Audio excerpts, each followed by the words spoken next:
Again, this is the holy ground. This is holy ground. We are standing on holy ground. For the Lord is here, and while He is holy. This is holy ground. We are standing on holy ground. We are standing on holy ground. For the Lord is here, and while He is holy. We are standing. We are standing on holy ground. And I know that there are angels. And I know that there are angels all around. Let us praise. Let us pray. Jesus Christ, we are standing in His presence on holy ground. We are standing in His presence on holy ground. Most gracious Heavenly Father, we thank you, Lord, for your grace and all the great things that you have done in our life in the past days. And now we are here again as a family. We thank you, Lord, that in this place you made it as a holy ground where we meet with my family, including my friends in Facebook all around the world. Salvation, gospel of healing, gospel of revival, restoration in Jesus Christ. It is not us who will make the miracle of salvation, miracle of healing, miracle of restoration, but it is the divine power of God through His divine message that we will deliver today. So our message today will be read in the whole chapter, 1 Corinthians chapter 6, verse 1 to 33. And our golden text will be read in verse 33. I will read, and this is what it says. Whether therefore ye eat or drink, or whatsoever ye do all to the glory of God. No matter what is our situation, but the importance is we will do the things for the glory of God. So we have the topics that we have to explain in connection to our message. The first is the birth of the church in the wilderness. And number 2, the failure in the wilderness. Number 3, check up and search how your faith established. And number 4, do all thy work for the glory of God. From this the whole chapter, it is what about Paul admonish or remind the church in Corinthians. And he started to remind them to give a message and quote what was happening during the Israel when they were in the wilderness. So let us start the birth of church in the wilderness. The birth of the church in the wilderness is was happening. Brethren, I will not that you should be ignorant how that all our fathers were under the clouds and all passed through the sea, and were all baptized unto Moses, the clouds, and in the sea, and did all eat the same spiritual meat, and did all drink the same spiritual drink, for they drank of the spiritual rock that followed them, and that rock was Christ. But with many of them God was not well pleased, for they were overthrown in the wilderness. From this verse that we read, we have the message. It is talking about the birth of the church in the wilderness. The birth of the church in the wilderness is when they leave the kingdom of Egypt. We know that the kingdom of Egypt represent a sinner world. It is the picture of the world full of sins, with their paganism, religious, with many idols. So the message is, the Israelite never become a church in the wilderness, but until they leave the kingdom of Egypt. And that is really exactly what was the church was born today. Everyone who will come to be a member in the church should leave the world of sin, should live of his paganism teaching, should live of his practice of worshiping idols. So if you are originally worshiping idols, and until now you are worshiping idols, you are not a member in the church. But the time that you will deny and reject the sin and reject to worship the idols, and that is the starting for you to be born as a part of the church. And the Israelites passed the Red Sea under the clouds also. And that is how they were baptized, when they were past the Red Sea. That is the time God baptized them. So we have to understand that every people, every soul, to be a part of the church of God, must also receive the baptism of water. As the church in the wilderness received their baptism when they crossed the sea, and the clouds was over them. And not only they are baptized by passing the sea, God also provide their meat. They eat spiritual meat and they drink spiritual water.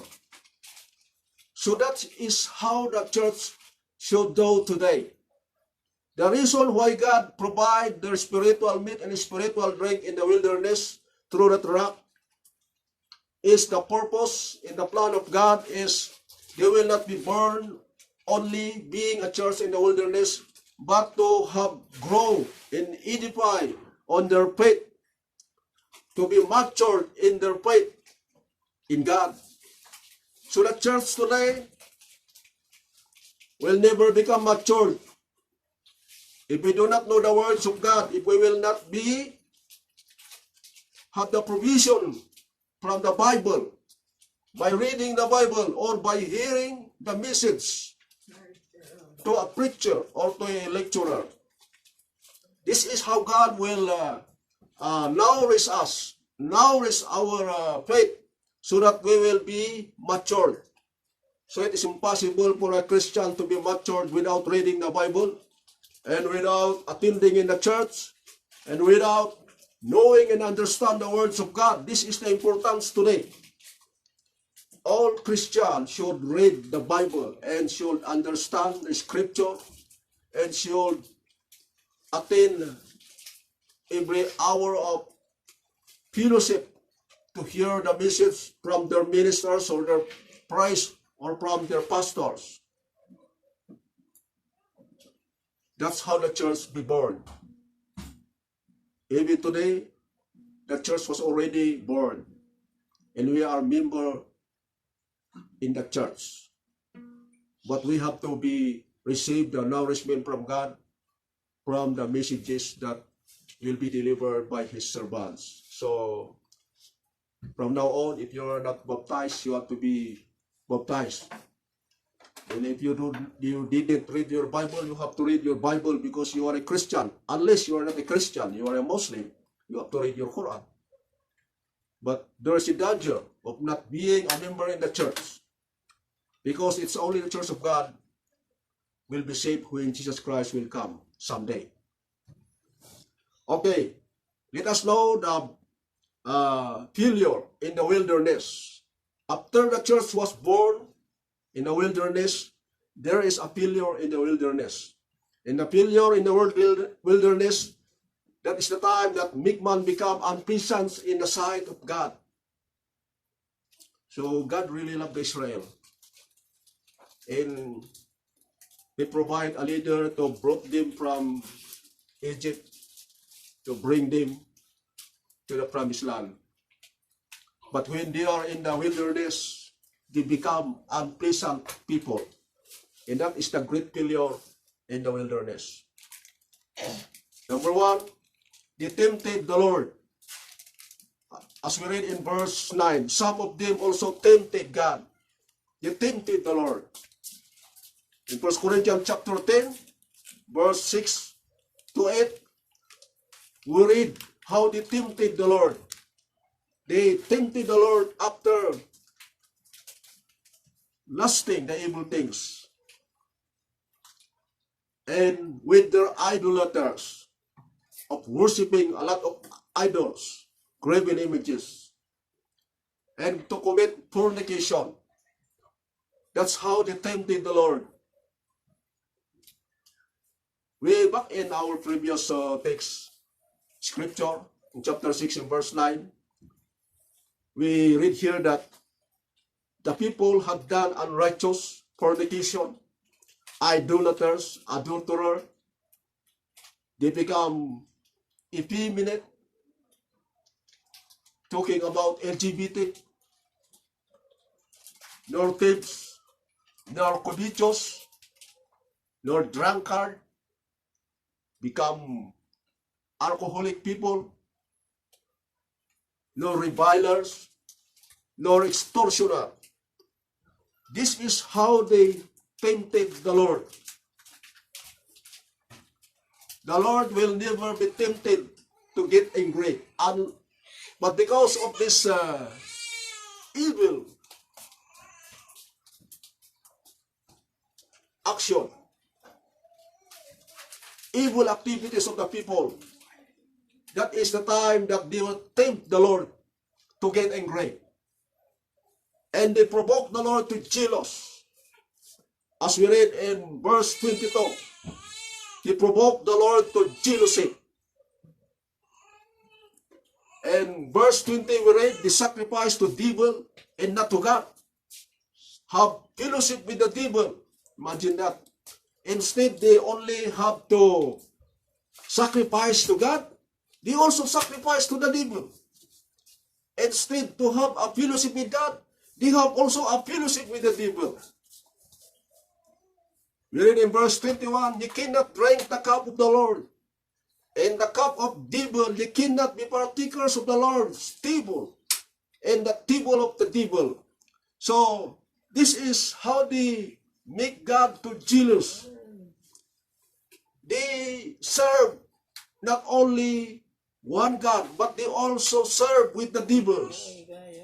They eat with the devils on the table.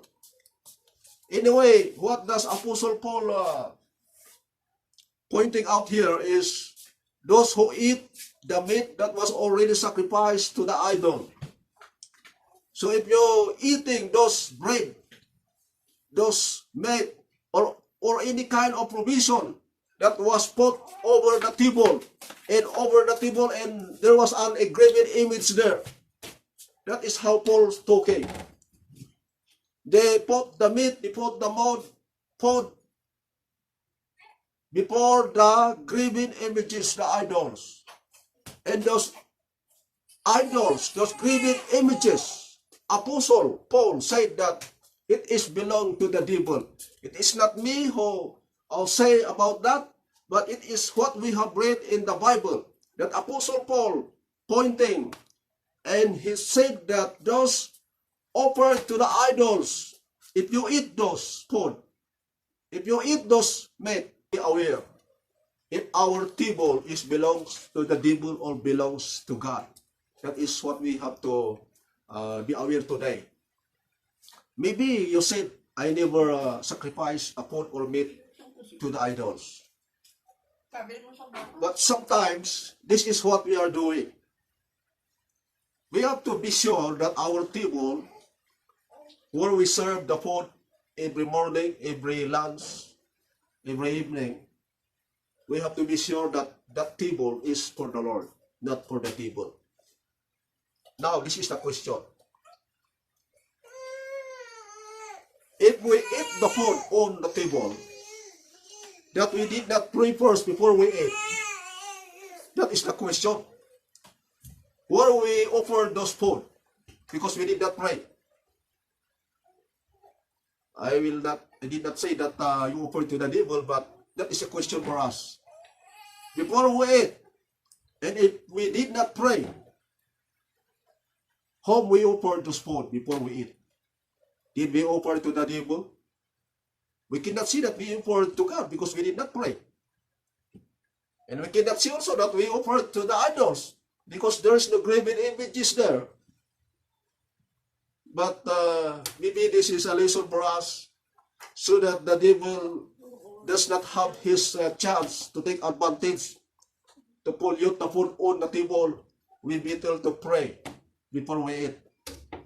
We commit to the Lord and allow that God to sanctify the food that we serve on the table, so that 100% that we will eat with God.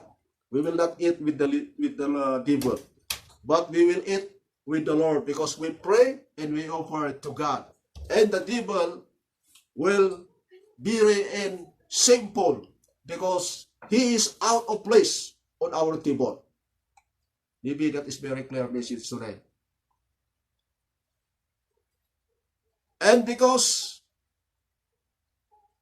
you also murmured against God, so we are still in a failure in the wilderness. Number 3, the greatest failure in the wilderness is the murmur against God. As we read here in verse 5, God was not well pleased, for they were overthrown in the wilderness. So all those Israelites that who come out from Egypt, according to the records of the Bible, it's only Joshua and Caleb who stepped on the promised land. But all of those soul people who came out from the land of Egypt, they are all died in the wilderness. Anyway, even Moses did not step in the promised land because God get him. And the successor is Joshua. But the major reason why those people who came out from Egypt did not arrive to the promised land, because they are no longer delightful in the presence of God. Because of what they have done when they are in the wilderness. As I said earlier, they are the people who serve food in midst to the idols, who eat with the devil. So, be careful. And they are all murmured there. They always complain when they are in the wilderness. Even God provide their food. They are just living in the wilderness without plowing the land. But every morning there is a food provided by God for them. There is no water district in that wilderness, but there is a rock that followed them. That from that rock there is a fountain of water, and that is the spiritual waters. But still the people in the wilderness are keep on murmuring, keep on complaining God. So God really hit a person who is always complaining. So if our attitude is always complaining, then we have to change that kind of attitude. Don't complain if God had done a blessings unto our life. Don't say that this is not enough for me. We have to avoid making a lot of murmuring, because that is the reason why God allowed the serpent in the wilderness to kill the people. As we read here in verse 8 to 9, in kill in one day 320,000. Imagine that. At that day that the people were murmured against God, 23,000 people were died and were destroyed of serpent. Now, the relation of this message today, it seems the failure in the wilderness was replayed in our world today. We are not in the wilderness between Egypt and Israel nation. We are in our country. But the activities of what the people did when they were in the wilderness to tempt God, to get angry over them, and to allow death to the people, that is what was happening today. Our world today was in the failure in the wilderness. We are now suffering because of this failure in the wilderness. A lot of people today committing fornication. A lot of people today have a lot of idols, graven images inside their church. From the beginning, we did not read even one verse in the Bible to denote or to record that God made a graven images for the people. The only first image that God made was Adam. But after he molded the clay to become an image, he breathed the life in that clay, become a living soul. That is the only what God made. And there is no other. But the people keep on making on idols. There's no problem for those who are a lot of idols, a lot of graven images that are displayed, worked by skilled people, sculpture. There's no problem on that. But if we do a sacrifice to worship those idols, that is bad. That is the time that the devil will take advantage, because God will never dwell to those graven images. It's only the devil who will take advantage. And the people don't know.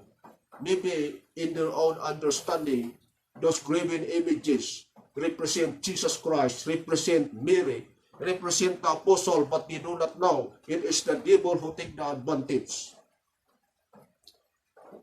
Before Jesus Christ go to heaven, he never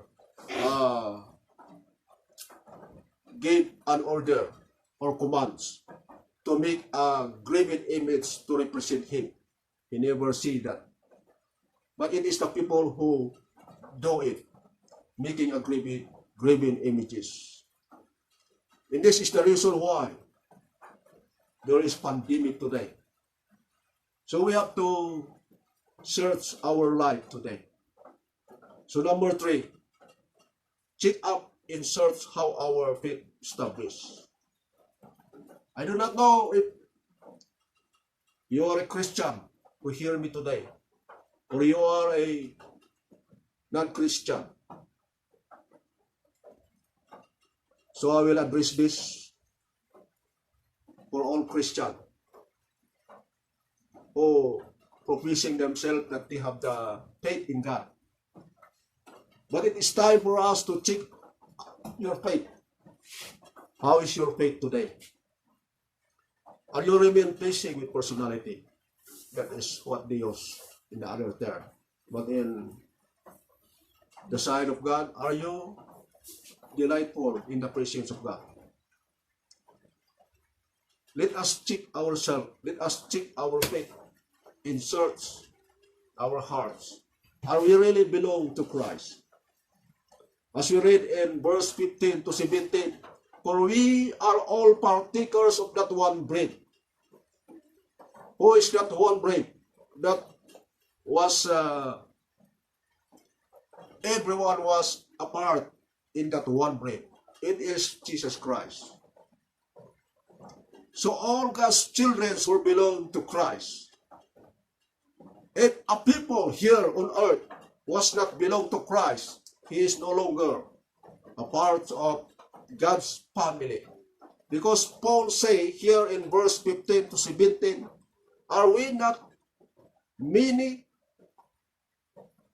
but we are all parts of that one bread. So, of being a member of the church, of being a member of God's family, he belongs to Christ. That is the message today. So, never to depart of being a member of the church. Even you are in the great religious group, maybe your group is worldwide.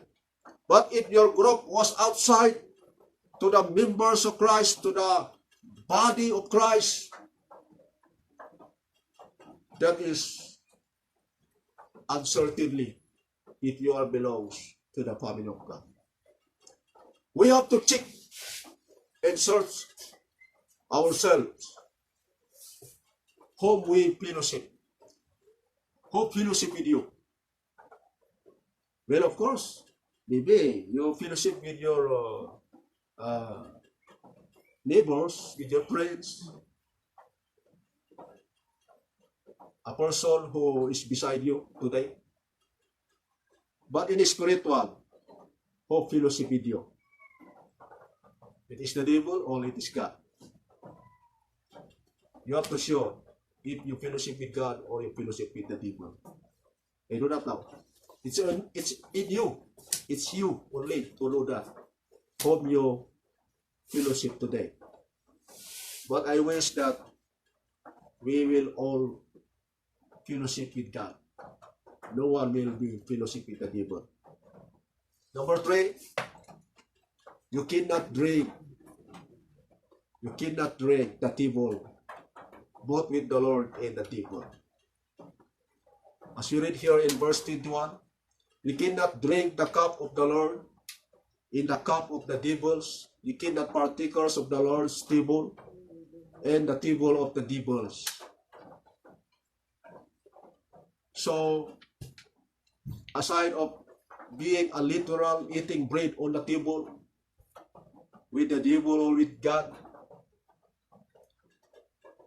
our life, there are only directors in our life who provide water of lives, who provide bread of lives.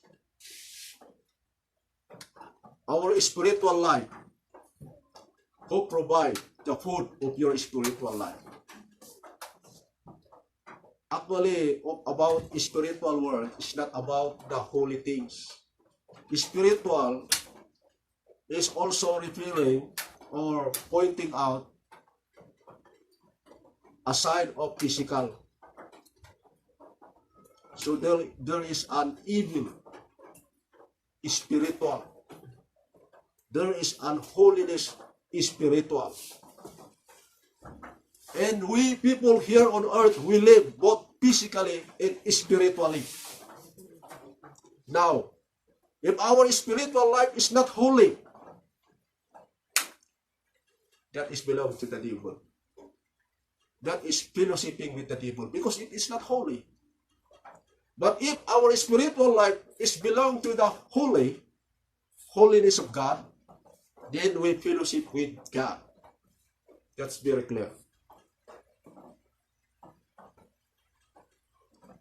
Search and check our faith. If we are not serving idols. As we read in verse 14, flee from idolatry. If you have a lot of idols in your church, I do not know who is your minister inside the church. If your minister would not take out those graven images in the church, right now you hear this message, you know that those graven images make you a person of idolaters, worshiping idol. That is what that means. Idolaters, those people who worship image. You have to check, are you worshiping idols? Hoping you will not worship idols. Number 5, is your faith is unmovable. As we read here in verse 12, that think he standeth, take heed lest he fall. Apostle Paul said that maybe you suppose you are remain standing, but you have to aware. You have to be careful. You have to take heed. You might be fall. So we have to check up our faith if we are unmovable in faith, hoping there is no bad Christian. They call there is a bad Christian because they can say they are also an amphibian. They can say they are also an animal because they have the head of light and dogs. They can say that they can also fly because they have also wings. That is the exactly description of the bat. You do not know where he belongs. If he is an amphibian creature, if he is a bird creature, if he is an animal creature. But it should be that all Christian 100% that we can find out unto them the identity of being a true Christian. That is what Paul said, lest you will be fall down. Because he's talking about that some Christian, they are Christian when they are inside the church, but outside the church they are no longer Christian. Their faith, there is an area to apply their faith inside the church only, but their faith, they cannot apply their faith outside the church. Now, number 6. Are you following the guidance of God? As we read in verse 13. Verse 13, there had no temptation taken you, but such as it is common to man. But God is people who will not suffer you to be tempted above that ye are able, but will with the temptation also make a way to escape, that ye may be able to bear it. So, are you following the guidance of God when you facing a temptation? I do not know what is the challenges in our life. Actually, there are a lot of temptations that we encounter. I cannot count a lot of temptation. There's a temptations, lust of the flesh. There's a temptation, lust of will. There's a temptation, lust of the food. There's a temptation, lust of being to kill people. A lot of lust, evil things. That is what Paul said.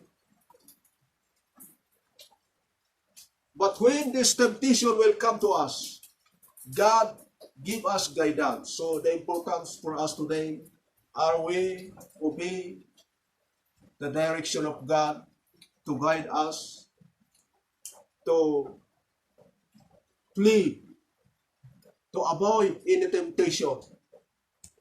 We do not know, maybe somebody is tempting you to go with him, to go with her, and maybe he present the events that she's inviting you, it seems good. And maybe you are tempted to go with her, to go with him.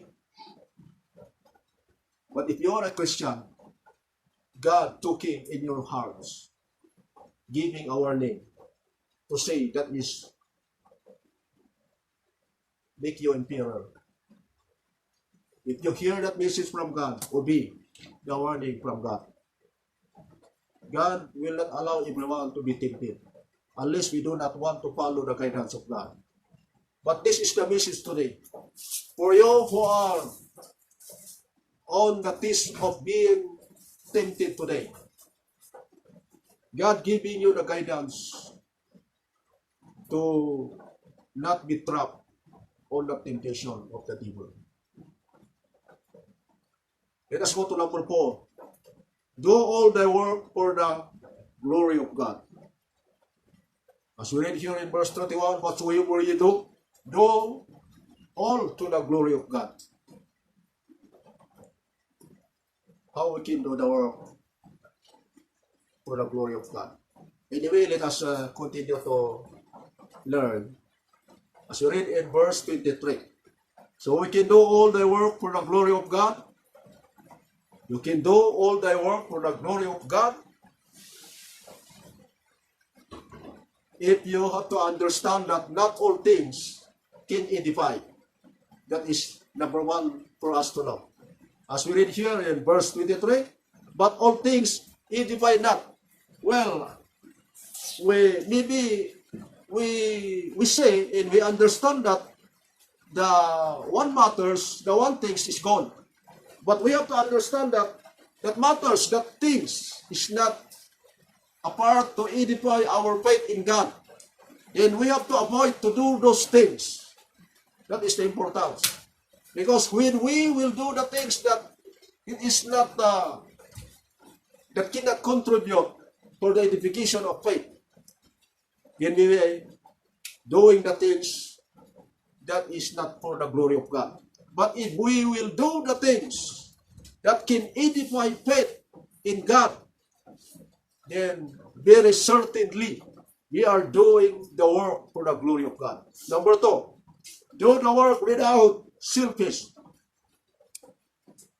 If we will do the work by our attitude of selfishness, that work is no more for the glory of God. Verse 24, let no man seek his own. So when we will do our work, it should be that it is not for our self-interest only. Of doing a work by his own only. Of doing a work for his self-interest only. That is not for the glory of God. Number 3, to do the work for the glory of God, we have to consider our conscience, because our conscience never lie. As we read in verse 25, asking no question for conscience sake. This is talking about, Paul said that when you go to slaughterhouse, shamble house, to buy meat, don't ask a question. Or even when somebody invite you to his house or to attend a banqueting that was prepared, don't ask a question about the food that is served unto you. But the point of Apostle Paul is you have the conscience. You follow your conscience. It's not necessary for you to ask where this meat came from.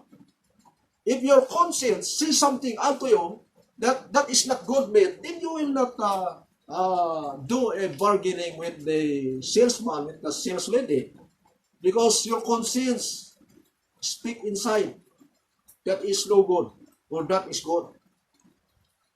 When you go to with your friends who invite you, or you will be in the other house, they present and serve to you a food, and your conscience says something, it's not necessary to ask them, where does this meat came from? You just keep silence and follow your conscience. Because conscience will never lie. So aside of food, there are also matters that maybe we do not know that these matters are illegal. These things are illegal. We do not know where they came from. Or we do not know what is their exactly goal, why they want to invite us. We are totally innocent for their plan. But the conscience never lie. Still, the conscience speak in us. Say something. And keep alarming on our hearts and our feelings that we should never go. But if you disobey your conscience, there's no possibility to do the work for the glory of God. Number 4, don't abuse your liberty to prevail over your conscience. Sometimes we say, it is my prayer. I have the liberty. Well, as we read here in verse 29, why is my liberty judged of another man's conscience? Apostle Paul talking that sometimes we are forcing someone to eat. But we do not know that by his conscience, he cannot take that food. Or we are inviting someone and force him, come with me. Let us do these things. But you do not know, by his conscience will not approve. But because you are liberty to do what you want to do, you're still forcing that someone, not knowing that his conscience against what you are inviting to him. So Paul said, please, don't abuse conscience by your liberty. And even us, in our personal, our conscience warning us not to do some things. But we have the philosophy, it is my liberty, I have the right to do. And almost our liberty fight against our conscience. There are 2 angels who manage the people. I remember my teacher in doctrine of angelology. He teaches that there are 2 angels who manage people, the good and the bad angel. The other one using your conscience, the other one using your mind.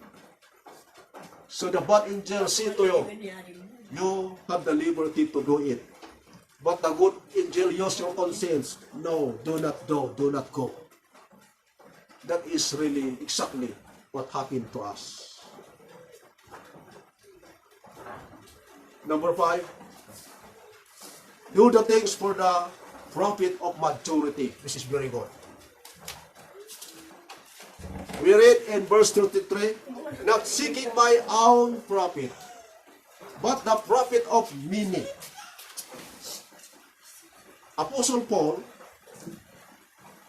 said that he will not do for his own, but he will do the things, the work, for the profit of many. So Apostle Paul had the principle to do the work for the benefits of majority, not for the benefits of himself, not for the benefits of the only one, not for the benefits of a small group, but it is for the benefits of many, for the majority.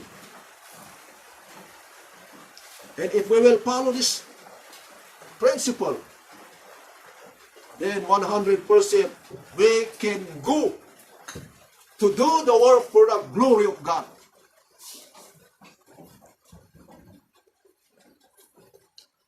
In our world today, in our country, our government doing their best to prevent this pandemic so that their constituent will not be infected by this virus of corona. It is good that our president has the concern for their constituent. That's very good. But it seems they concentrated their hope of what the scientists can do to solve this problem. They forgot what God said here, that God will prepare a way to escape from that temptation. This coronavirus, this worldwide virus, I believe God giving a guidance to every president in the nation. I believe God giving the guidance how every nation can survive this pandemic. But I never heard a single president to say that he has a greater hope to the divine power of God rather than the invention of the scientists.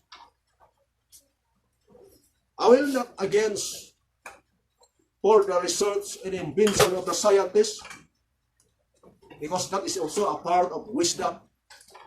But there is a limitation for that matters. About our situation today, this is a work of the evil force. And the divine power from God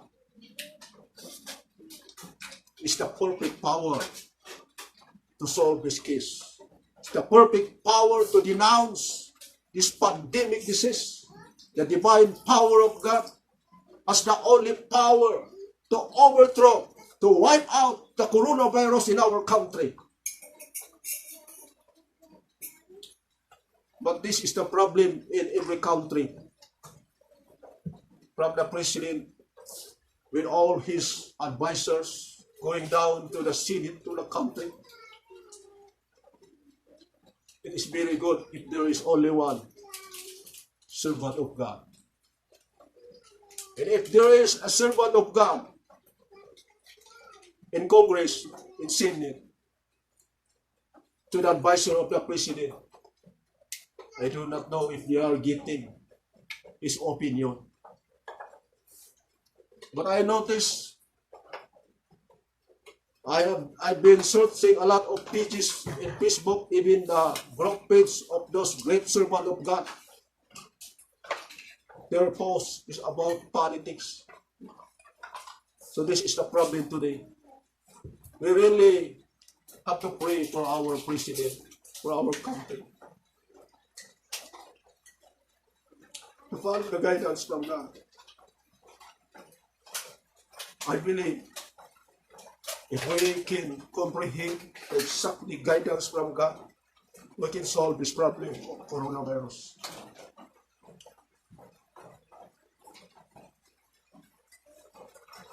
So let us pray. Pray with me. Most gracious Heavenly Father, we come to you this moment. The message is, do the work for the glory of your name. Yes, we understand that there is a failure to do the work. Because after the church received the baptism, become a part of your family, they had been replaying the great period in the wilderness. Until today, there are great sins all over the world. The people keep on committing fornication, adultery, worshiping idols, and all kinds of lust of the evil things. And that is the reason why you almost overthrown the people on earth. Yes, Lord. That is the reason. It is not a literal serpent who killing the people today, but it is the serpent of coronavirus who killed the people today. And every nation calling are confused. The only way in their hope do not is what the scientists can make a vaccine. pass me by. But we believe that you have the right and perfect guidance to solve this case, to solve this pandemic. Let me So it is our prayer. May your Let me divine take my power cover our presidents. May your divine power take control to the presidents, going down to all For his I know advisors and all secretaries of every there government will find agencies. I pray for your guidance. relief. Enlighten their mind. Help them to have enough faith and trust unto your divine power. That it is only your divine power who can solve this pandemic. It's only your divine power who can solve this coronavirus, the evil work that killing the people on Please earth. help. Most gracious Help Heavenly my Father, heart. it's only you, God, has the sovereignty to manage the leaders in every country to comprehend and understand the guidance from your divine power, the guidance from your sovereignty. Blessed say, I do not know, dear God, is your plan today on earth, but that is what we can see. hear Please guide our Hear my president and all our leaders to follow the my guidance so that we humble can cry. survive from this pandemic. Yes, Lord. And we pray for your divine power to wipe out and remove this coronavirus in our country. In the name of Jesus, So protect all the frontliners. By your divine power, they will be under your protection. And they can continue to do their service to serve the people for the glory of your name. If the leaders in our country can follow your guidance, and that is the greatest work for the glory of your name. It is not for the glory of the scientists, but it is for the glory of your name. Yes, dear God, I pray also for those who are suffering in physical disease. only. Somebody here who have a physical problems who needs miracle healing. And I pray by your divine power in the name of Jesus to What touch I that see. person who needs a miracle healing and do the divine healing unto him. Do the divine healing unto her. And let your glory will manifest unto her life, unto his life. If somebody here wanted restoration, I do not know what kind of restoration that he needs in his life. Then by your divine power in the name of Jesus, restore their life, restore the peace, restore the joy, restore the everything that belongs in their life for the glory of your name. Save me. We give you the glory. I do not know the problems of everyone here, but I pray and I trust to you. By your divine power, you are the one who can the miracle to solve of every prayer request. Blessed Who say, are in their place, I do not know who they are. So, most gracious Heavenly Father, by your grace, by your divine power, may you answer the prayer to the glory of your name. In Jesus' name I pray. my humble cry. Yes, Lord. Oh, while, while on others thou art calling. Yes, Jesus.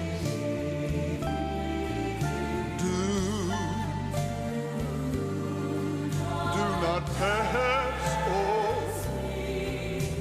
pass me by.